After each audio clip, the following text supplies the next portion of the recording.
अस्सलाम वालेकुम students of class. हम यहाँ पे केमिस्ट्री का फिलहाल चैप्टर नंबर 1 डिस्कस करेंगे। हम लोग चैप्टर नंबर 1 के कुछ बेसिक न्यूमेरिकल्स के बारे में डिस्कस करेंगे, जिसमें हमारे पास सबसे पहला न्यूमेरिकल जो है वो है एटॉमिक नंबर और एटॉमिक मास। अब हमें सबसे पहले देखना है कि ये एटॉमिक नंबर और एटॉमिक मास होता है। एटॉमिक नंबर और एटॉमिक मास निकालने के लिए मैंने आपके पास बेसिक डेफिनेशन दी। एटॉमिक नंबर की डेफिनेशन है total number of protons present in the nucleus of an atom is called atomic number. और एटॉमिक नंबर को हम हमेशा Z से डिनोट करेंगे।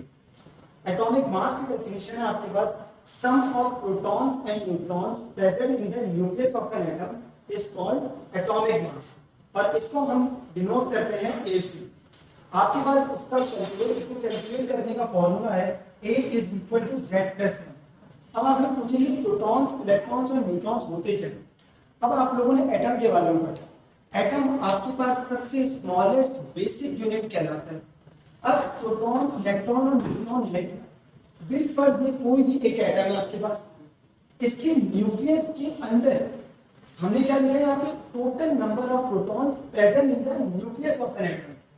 अगर न्यूक्लियस के अंदर जितने आपके पास प्रोटॉन्स मौजूद होंगे वो आपके पास कहलाते हैं एटॉमिक नंबर, या आपके पास प्रोटॉन्स कहलाएंगे वो। अब इलेक्ट्रॉन्स क्या होते हैं आपके पास कि वो जो कि न्यूक्लियस के अराउंड में रिवॉल्व कर रहे हो, न्यूक्लियस के अराउंड में रिवॉल्व कर रहे होंगे इलेक्ट्रॉन्स आपके पास। अब हम लोग न्यूट्रॉन, आप सबको मालूम है कि वो न्यूट्रल चार्ज कैरी करते हैं। अब आपके पास बुक में एग्जांपल नंबर 1.1 है, जिसको हम सॉल्व करने जा रहे थे। एग्जांपल 1.1 में हमारे पास है कि if any element have number of protons 11 and number of neutrons 12, find its atomic number and atomic mass. सबसे पहले हम इसका डाटा बनाएंगे। हमारे पास नंबर ऑफ प्रोटॉन्स कितने मौजूद हैं?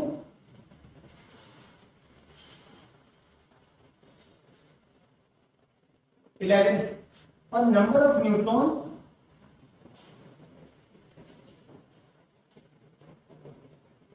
12। हमें फाइंड आउट करना है atomic number and atomic mass.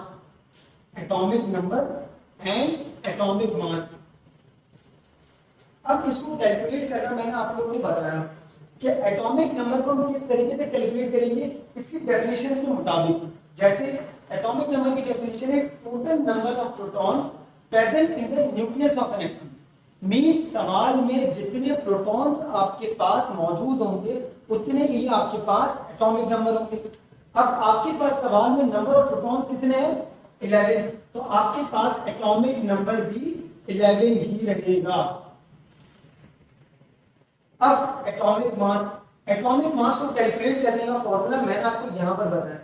Z stands for atomic number and N stands for number of neutrons.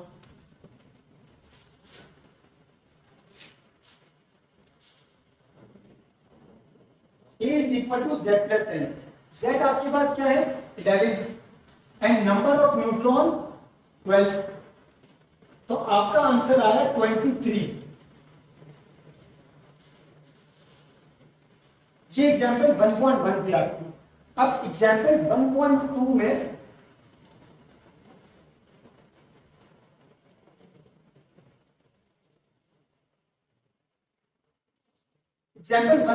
इन लोगों ने आपको कहा है कि how many number of protons and neutrons are there in an atom having atomic mass 40।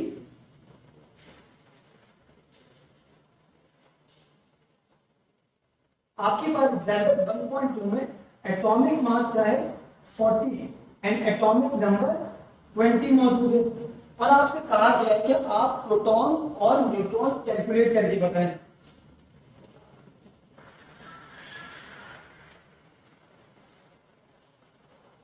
Same as previous one, हमने atomic number की definition में पढ़ा था कि total number of protons present in the nucleus of an atom.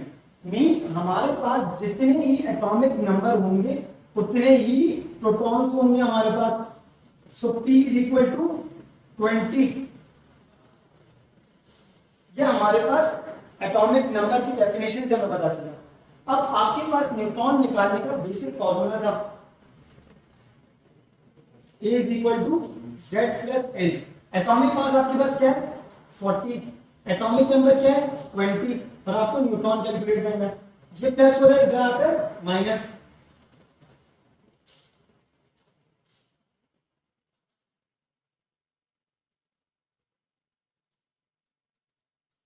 तो आपके पास neutrons कितने हैं 20 है।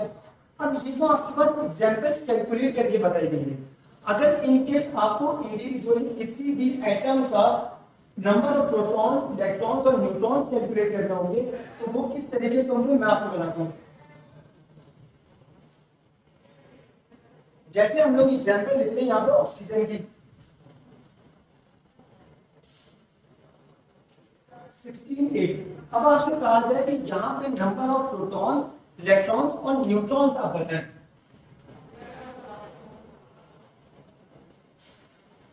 अब मैंने आपको कहा था कि एटॉमिक नंबर की डेफिनेशन के मुताबिक कि total number of protons present in the nucleus of an atom.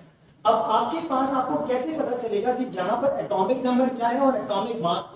तो आप लोगों की आसानी के लिए मैं आप लोगों को एक बात बता देता हूँ कि किसी भी एटम में जब आप लोग देखोगे कि 16 और 8, आप लोगों को कैसे पता चलेगा? जो सबसे छोटी वैल्यू होगी वो आपके पास एटॉमिक नंबर होगी और सबसे बड़ी वैल्यू एटॉमिक मास होगी आपके पास। तो एटॉमिक नंबर आपके पास है 8, तो प्रोटॉन आपके पास कितने होंगे 8। अब आपके पास एक और चीज कि आपके पास जितने नंबर ऑफ प्रोटॉन्स मौजूद होंगे उतने ही नंबर ऑफ इलेक्ट्रॉन्स मौजूद होंगे। या कुछ बुक्स में बाकायदा लिखा हुआ है, लेकिन आपकी अपनी केमिस्ट्री की बुक में ये बात नहीं लिखी हुई। लेकिन नंबर ऑफ प्रोटॉन जितने होंगे उतने ही नंबर ऑफ इलेक्ट्रॉन्स होंगे। और न्यूट्रॉन्स निकालने का फॉर्मूला आप सबको मालूम है,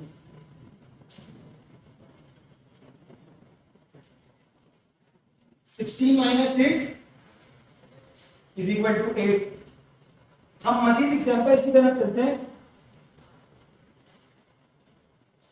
आयरन, अब यहां पर आप प्रोटॉन, न्यूट्रॉन्स और इलेक्ट्रॉन्स को आसानी से कैलकुलेट कर सकते हैं।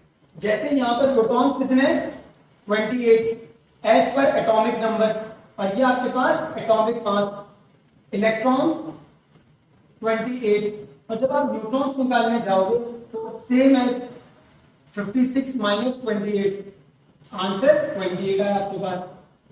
अब ये तो आपके पास कोइंसिडेंस है कि आपके पास एक जैसे आंसर आ सकते हैं, लेकिन बाज औकात आपके पास आंसर चेंज आ जाते हैं। जैसे एक आपको एग्जांपल देके दिखाता हूं, यूरेनियम 235 जिसका एटॉमिक मास है और एटॉमिक नंबर आपके पास 92 है। अब आपके पास प्रोटॉन्स कितने होंगे जितने आपके पास एटॉमिक नंबर होंगे 92, इलेक्ट्रॉन्स आपके पास कितने होंगे जितने नंबर ऑफ प्रोटॉन्स होंगे। और आपके पास न्यूट्रॉन्स निकालने का formula as per previous one a minus z, तो आपके पास आंसर आएगा 143। सो आई होप कि आप सबको क्लियर हो गया होगा। ये मजीद वीडियोस अपलोड करूंगा आप लोगों की, moles, molecules. So Allah Hafiz and stay best.